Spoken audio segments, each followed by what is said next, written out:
श्री गुरु महिमालेख शरणं श्री गुरु महिमालेख शरणं श्री गुरु महिमालेख शरणं।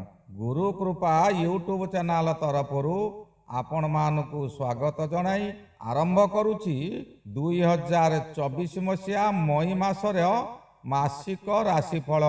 यही राशिफल सौरमंडलर 12 गोटी राशि और 9 गोटी ग्रह विषय कहुब। 12 गोटी राशि उपरे 9 गोटी ग्रहर कौन प्रभाव रहुछि यही विषय आलोचना करिबा पूर्वरु आपण मानकु मोर विशेष अनुरोध, जो माने प्रथम करी यही चैनल को आसीचंती से माने गोटिए सब्सक्राइब करी पाखरे आसुथिबा बेल आइकन को दबाई दियंतु, जहा द्वारा कि आमर जेउ समय रे वीडियो अपलोड हेबो सर्वप्रथमे आपण मानक पाखरे पहुंची पारिबो। आहुरी एक कथा, जेउ मानकर विवाह विलंब हेउछि बा चाकरी क्षेत्र रे चाकरी विलंब हेलानी, पिलाटी चगला हेउछि, यही विषयर प्रतिकार सकाशे आपणकर जन्म तारीख, जन्म समय, जन्म स्थान और निजर नाम लेखि आमर गुरु कृपा यूट्यूब चैनल मेल आईडी रे प्रेरण करंतु, आमे ताहार समस्यार समाधान करिबु। आसंतु एबे जानिबा 2024 मसीहा मई मासर मासिक राशिफल विषय रे। कुंभ राशिर मासिक राशिफल। कुंभ राशि राशि चक्रर 10म राशि। एही राशिर अधिपति शनि महाग्रह। कुंभ राशि शनि महाग्रहंकर त्रिकोण स्थान। एही राशि रे जन्मित व्यक्ति माने भारी बुद्धिमान और चतुर अटंती। केही केही बुद्धिजीवी बा वकील मध्य होइथांती। कम पाठ पढ़ी थांती किंतु अधिक ज्ञानी होइथांती। अति विपदजनक कार्य रे हाथ देई एमाने सफल होइथांती। एमानकु केही प्रशंसा करी किंबा कोनोसी कल कौशल प्रयोग करी ठकी देबा भारी कठिन। जहाकू देखंती से व्यक्ति किपरि स्वभावर ताहा अक्लेशरे सेमाने ठौराई नियंती। जे कोनोसी कार्य हेउ हठात सेमाने करंती नाही। भल भाव चिंता करी भाबी चिंती काम करंती। खरापे काम को सेमाने अधिक विलंब दियंती और भल काम को कम विलंब दियंती। बड़ चंचल और गतिशील व्यक्ति मध्य एमाने स्थिर होई रही पारंती नाही। पर उपकार एमानक जीवनर महामंत्र। समाज संगठन रे आगुआ रहिबा लक्ष्य। कथावार्ता एपरि करिवे जे कोनोसी लोक बशीभूत होई जीव। एमानकर मंद उद्देश्य न थाए किंतु अधीन रे रखिबा को चेष्टा जारी रखंती और दिने सफल हुअंती मध्य। बड़ शत्रु होइथाउ विपद समय रे एमाने तांकु साहाय्य करंती। साहाय्य परे तांको ठारू दूरे जाती। जेते बाध्य कले मध्य तांको सहित मिसंती नाही। जदि से व्यक्ति भूल स्वीकार कला तेबे पूर्व कथा भूली जाई ताकू आपणार करिनियंती। कुंभ राशि व्यक्ति आडंबर प्रिय नुहंती। पोशाक परिच्छद परिधान करी अन्य को देखई हुंती नाही। कुंभ राशिर मित्र कम रहिथांती। दीर्घ समय धरी गोटिए कार्य करिवार धैर्य भरपूर थाए। एणु जेउ कार्य रे हाथ देबे निश्चय सफलता मिलिबो और सफलता परे से कार्य आउ करि पारंती न करि पारंती। बहु कार्य रे रिसर्च करी लोकलोचन को आनी थांती। एमाने प्रायतः व्यवसाय करी लाभवान होई पारंती नाही। चाकरी जीवन एमानक सकाशे भल होइथाय। एमाने शॉर्ट टेम्पर किंतु क्षणस्थायी। जेउ क्रोध हेबो ता क्षणस्थायी। घर काम बेसी न बुझी बुलाबुली करती। घर दायित्व बुझंती नाही। एणु प्रायतः स्वामी स्त्रींकर झगड़ा हुए किंतु कुंभ राशि व्यक्ति ताहाकु खातिर भी करती नाही। जीवनर शेष समय रे बहु उन्नति करी आनंद पाइथांती। संतान बत्सल हेतु छोट पिला माने सर्वदा पाखे पाखे रही थांती। शेष जीवन रे संसार प्रति वितृष्णा आसे। वैराग्य भावना आसी संसार त्यागी होई प्रभु परम ब्रह्म पाद तले निजको समर्पी दियंती। कुंभ राशि 3 गोटी नक्षत्र को नहीं गठित, यथा धनिष्ठा नक्षत्र, शतभिषा नक्षत्र और पूर्व भाद्रपद नक्षत्र। धनिष्ठा कुंभ राशि व्यक्ति କଳା ପ୍ରେମୀ, କଳା କୁଶଳରେ ପାରଙ୍ଗମ ହୋଇ ଯୁବତୀମାନଙ୍କୁ ନିଜ ଆଡ଼କୁ ଆକୃଷ୍ଟ କରନ୍ତି। ଯୁବତୀ ମେଳରେ ରହି ତାଙ୍କର ସୁରକ୍ଷା ଦିଅନ୍ତି। ନାରୀମାନେ ମଧ୍ୟ ଭାରି ଗଳ୍ପ ପ୍ରେମୀ, ଦ୍ୱିଅର୍ଥକ କଥା କହି ଲୋକମାନଙ୍କୁ ଆକୃଷ୍ଟ କରନ୍ତି, କିନ୍ତୁ ଚରିତ୍ର ଉପରେ ଆଞ୍ଚ ଆଣନ୍ତି ନାହିଁ। ସୌଭାଗ୍ୟବତୀ ନାରୀ ଜୀବନ ସାରା ପୁରୁଷ ହେଉ ବା ସ୍ତ୍ରୀ ହେଉ ସଂଘର୍ଷ କରିଚାଲିଥାନ୍ତି। ଏହି ନକ୍ଷତ୍ର ମଙ୍ଗଳ ମହାଦଶାର ହୋଇଥାଏ ଓ ସିଂହ ବର୍ଗ ଦାନବ ଗଣ। ଦ୍ୱିତୀୟ ନକ୍ଷତ୍ର ହେଲା ଶତଭିଷା ନକ୍ଷତ୍ର। ଏ ନକ୍ଷତ୍ର ମଧ୍ୟ ଦାନବ ଗଣ। ରାହୁ ମହାଦଶାଙ୍କର ଜନ୍ମ ନକ୍ଷତ୍ର ଓ ଅଶ୍ୱବର୍ଗ। ଅଶ୍ୱବର୍ଗ ହୋଇଥିବାରୁ ପ୍ରବଳ ପ୍ରତାପୀ ହୋଇଥାନ୍ତି। ରାଜନୀତିରେ ସଫଳ ଭୂମିକା ନିର୍ବାହ କରନ୍ତି। ବହୁ ସନ୍ତାନ ଯୁକ୍ତ, ଚତୁର ଓ ବ୍ୟବହାର ମିଠା। ଦରକାର ପଡ଼ିଲେ ଯୁଦ୍ଧଖର ହୋଇ ଅପର ପକ୍ଷକୁ ଧ୍ୱଂସ କରିପାରନ୍ତି। ରକ୍ତ ରୋଗୀ ହୁଅନ୍ତି। ଅଳ୍ପ ଜ୍ଞାନଯୁକ୍ତ କିନ୍ତୁ ବୁଦ୍ଧିମାନ ହୋଇଥାନ୍ତି। ବହୁ ଯୁକ୍ତିତର୍କ କରି ଦଧିରୁ ଯେପରି ଲବଣୀ ବାହାର କରାଯାଏ, ସେହିପରି କଥାର ଗୂଢ଼ ତତ୍ତ୍ୱ ଏମାନେ ବାହାର କରନ୍ତି। ଏହି ନକ୍ଷତ୍ରର ସ୍ତ୍ରୀମାନେ ଧାର୍ମିକ, ସର୍ବଜନ ଆଦୃତ, ଈଶ୍ୱର ବିଶ୍ୱାସୀ ଏବଂ ପଣ୍ଡିତା ମଧ୍ୟ ହୋଇଥାନ୍ତି। ଜନ୍ମର ତୃତୀୟ ବର୍ଷରେ ଜ୍ୱର ରୋଗ ହୁଏ। 24 ବର୍ଷରେ ଭୟଙ୍କର ରୋଗ କିମ୍ବା ବିଷ ଭୟ ଥାଏ। 53 ବର୍ଷରେ ଜୀବନ ପ୍ରତି ଭୟ ଥାଏ। 63 ବର୍ଷ ମୃତ୍ୟୁ ଭୟ। 80 ବର୍ଷ ଏମାନଙ୍କର ସାଧାରଣ ପରମାୟୁ।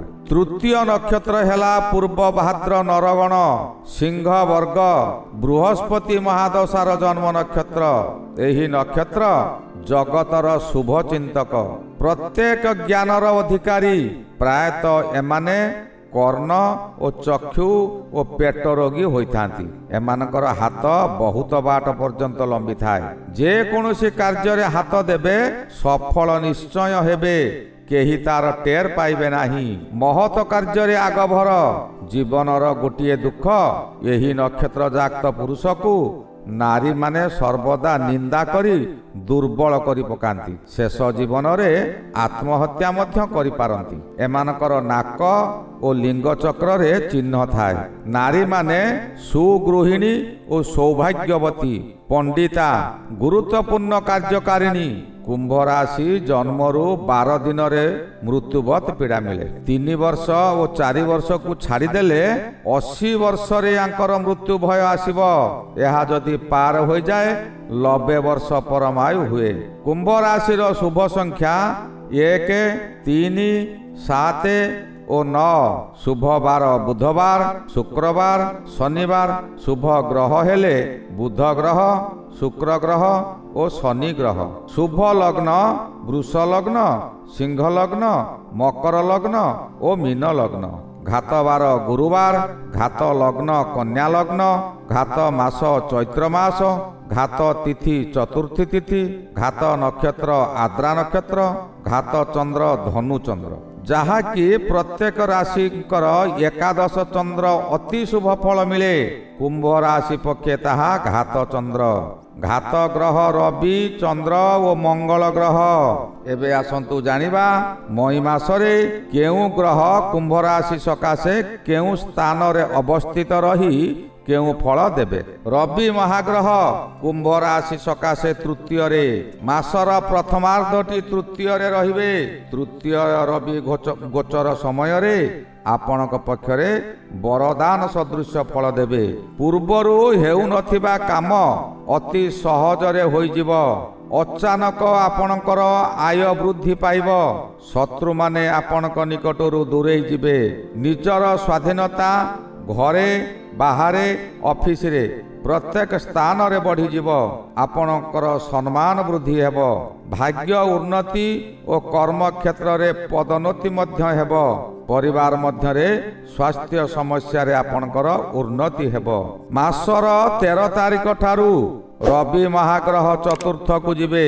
ଚତୁର୍ଥ ରବି ଆପଣଙ୍କ ସକାଶେ ଅଶୁଭ ଫଳ ଦେବ, କିନ୍ତୁ ଅନ୍ୟ ଗ୍ରହ ବାଧା ଦେଉଥିବାରୁ ଏହି ଅଶୁଭ ଫଳ ବାଧିବ ନାହିଁ। ଏହି ସମୟରେ ଆପଣଙ୍କର ପରିବାରରେ ଅଶାନ୍ତି ବଢ଼ିବ, କିନ୍ତୁ ତାହା ସାମୟିକ ହେବ। ପରିବାରରେ ସଦସ୍ୟମାନଙ୍କର ସ୍ୱାସ୍ଥ୍ୟ ସମସ୍ୟା ଆସିପାରେ, କିନ୍ତୁ ଆପଣ ବିଚଳିତ ନ ହୁଅନ୍ତୁ। ମା ଓ ସ୍ତ୍ରୀ ସହ ମତାନ୍ତର ହୋଇ କଳହ ହେବ। ଏହି ସମୟରେ ଆପଣଙ୍କର ଯୌନ ସୁଖରେ ବାଧା ଆସିବ। ମାମୁଁ ଓ ମାଇଁ ଆପଣଙ୍କ ସକାଶେ ସର୍ବଦା ଚିନ୍ତିତ ରହିବେ। ଆପଣ କଷ୍ଟରେ ଦିନ କାଟିବେ। ମଙ୍ଗଳ ମହାଗ୍ରହ ଆପଣଙ୍କ ସକାଶେ ଦ୍ୱିତୀୟ ମଙ୍ଗଳ ବହୁ ଅଶୁଭ ଫଳ ଦେବ। ଆପଣ ଯେଉଁ କର୍ମ କରୁଛନ୍ତି ତହିଁରେ ବାଧା ସୃଷ୍ଟି ହେବ। ଅତିରିକ୍ତ ବ୍ୟବହାର ବଢ଼ିଯିବ। ପ୍ରତ୍ୟେକ ସ୍ଥାନରେ ସମାଲୋଚନାର ଶିକାର ହେବେ। ଆପଣଙ୍କର କଥା ଗୁଡ଼ିକ ଏହି ସମୟରେ ଗୁଳି ପରି ହେବ, ଯାହାଦ୍ୱାରା ନିଜ ଲୋକମାନେ ଆପଣଙ୍କ ଠାରୁ ଦୂରେଇ ଯିବେ ଓ ଶତ୍ରୁ ମେଳରେ ରହି ବହୁ କଷଣ ଦେବେ। ବୁଧ ମହାଗ୍ରହ ତୃତୀୟ ବୁଧ ମଧ୍ୟ ଦୁଃଖମୟ ସମୟ ଦେବ। ବହୁ ଅଶାନ୍ତିରେ ସମୟ ଅତିବାହିତ କରିବେ। ଏପରି ପରିସ୍ଥିତି ଆସିବ, ଆପଣ ଯାହା କହିବେ ତାହାକୁ କେହି ହେଲେ ଜଣେ ଗ୍ରହଣ କରିବେ ନାହିଁ। ଭାଇ ଭାଇ ମଧ୍ୟରେ ଗଣ୍ଡଗୋଳ ହେବ। ପରିବାର ମଧ୍ୟରେ ଶାନ୍ତି ଶୃଙ୍ଖଳା ବ୍ୟାଘାତ ହେବ। ଆପଣ ଜ୍ଞାନ ହରା ହୋଇ ପାଗଳ ପ୍ରାୟ ହୋଇଯିବେ। ବୃହସ୍ପତି ମହାଗ୍ରହ ଚତୁର୍ଥରେ, କିନ୍ତୁ ଚତୁର୍ଥ ବୃହସ୍ପତିର ଫଳ ମଇ ମାସରେ ମିଳିବ ନାହିଁ। ଶୁକ୍ର ମହାଗ୍ରହ ଆପଣଙ୍କର ତୃତୀୟରେ ଶୁକ୍ର ଗୋଚରରେ ଭ୍ରମଣ କରୁଥିବା ସମୟରେ ଖାଲି ଶୁଭ ହିଁ ଶୁଭ ହେବ। ବିଭିନ୍ନ ଦିଗରୁ ଅପର୍ଯ୍ୟାପ୍ତ ଧନ ମିଳିବ। ଆପଣଙ୍କର ସୁନାମ ଚତୁର୍ଦିଗରେ ବ୍ୟାପିଯିବ। ସ୍ୱାମୀ ସ୍ତ୍ରୀ ସୁଖରେ ଆନନ୍ଦରେ ରହିବେ। ପ୍ରେମିକ ପ୍ରେମିକା ମାନେ ପ୍ରେମରେ ସଫଳତା ପାଇବେ। ଶନି ମହାଗ୍ରହ ଆପଣଙ୍କର ଜନ୍ମ ରାଶିରେ ବା କୁମ୍ଭ ରାଶିରେ ଶନି ଅଛନ୍ତି। ଶନି କୁମ୍ଭାଶନି କୁମ୍ଭ ରାଶି ପ୍ରତି ଶୁଭକାରକ ହୁଏ, ବିପଦ ଆଣେ ନାହିଁ। ଯଦି କୁମ୍ଭ ରାଶି ବ୍ୟକ୍ତି ସତ୍ ପଥରୁ ନିବୃତ୍ତ ହେଲେ, ଅସତ୍ ପଥରେ ପରିଚାଳିତ ହେଲେ, ତେବେ ଶନି ତାହାଙ୍କୁ ତଳିତଳାନ୍ତ କରିଦିଏ।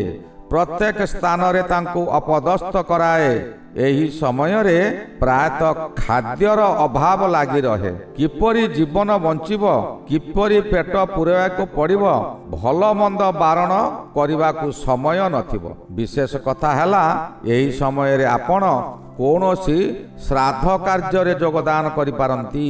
ରାହୁ ମହାଗ୍ରହ ଆପଣଙ୍କର ଦ୍ୱିତୀୟରେ ରହିଲେ ଅତି ବ୍ୟୟ କରାଏ, ପାରିବାରିକ ଅଶାନ୍ତି ଆଣିଦିଏ, ପ୍ରତ୍ୟେକ କାର୍ଯ୍ୟରେ ବାଧା ଆଣିଦିଏ। ଆପଣ ପ୍ରତ୍ୟେକ କାର୍ଯ୍ୟରେ ପ୍ରତ୍ୟେକ ସ୍ଥାନରେ ସମାଲୋଚିତ ହେବେ। ଏହି ସମୟରେ କେତୁ ଗ୍ରହ ଅଷ୍ଟମରେ ରହି ଅଶୁଭ ସ୍ଥିତିରେ ଥାନ୍ତି। ଅଶାନ୍ତି ଓ ଅପମାନରେ ଜର୍ଜରିତ ହୋଇପଡ଼ିବେ। ଆତ୍ମୀୟ ସ୍ୱଜନଙ୍କ ମୃତ୍ୟୁ ଖବର ପାଇ ଆପଣ ଭାଙ୍ଗି ପଡ଼ିବେ। ଆର୍ଥିକ ସଙ୍କଟ ଦେଖାଦେବ। ଅସ୍ଥିର ମନ ହେବ। କୁମ୍ଭ ରାଶିର 2024 ମଇ ମାସଟି ଅଧିକ ଅଶୁଭ ଓ କମ ଶୁଭ ଫଳ ଅଛି।